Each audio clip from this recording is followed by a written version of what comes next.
One fact for every servant in Fate Grand Order.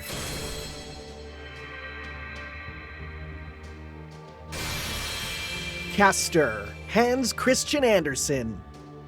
While many servants lived eccentric and eclectic lives, it really feels like the author servants are some of the strangest. Hans Christian Andersen is no exception there. Known for his work on fairy tales like The Little Mermaid, The Ugly Duckling, The Snow Queen, The Emperor's New Clothes, and The Little Match Girl, let's go rapid fire through some of the stuff that made HCA the little weirdo he was, without the comically deep Dio voice, of course. For one, Andersen was incredibly dyslexic. This made his works come out in a pretty rough state, full of spelling mistakes that his editors had to go through and fix before release. Another thing is that he always carried a rope with him on his travels. Not for any specific reason, but he just never knew when he'd need a rope, I guess.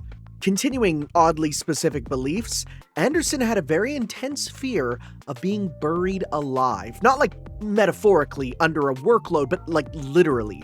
He would actually carry a note in his pocket that says, "I only appear to be dead," just so that someone wouldn't find him passed out and go to bury him. He was also afraid to eat pork because of a parasite in pigs called trichiny, which caused him to worry about getting sick if he ate it. Oh, and also he hated dogs. Yep, he hated them and was afraid of them. He also never married, much like most English majors, but he did have a lot of crushes, much like most English majors. In particular, he was obsessed with a Swedish opera singer named Jenny Lind, who was sometimes called the Swedish Nightingale. While he pursued her, she said that she only wanted to be friends. Oof. Some say that the titular Snow Queen is actually based on this experience. He also experienced a strong attraction to Edvard Collin, the son of his patron, Jonas Collin. This was one of several homosexual relationships he pursued, including one with Carl Alexander, who was a duke.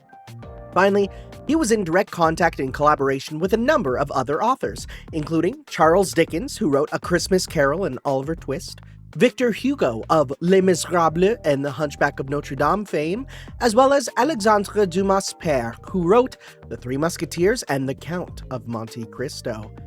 Man, it's nice to have someone who wrote diaries to get these facts, because it makes my job so much easier.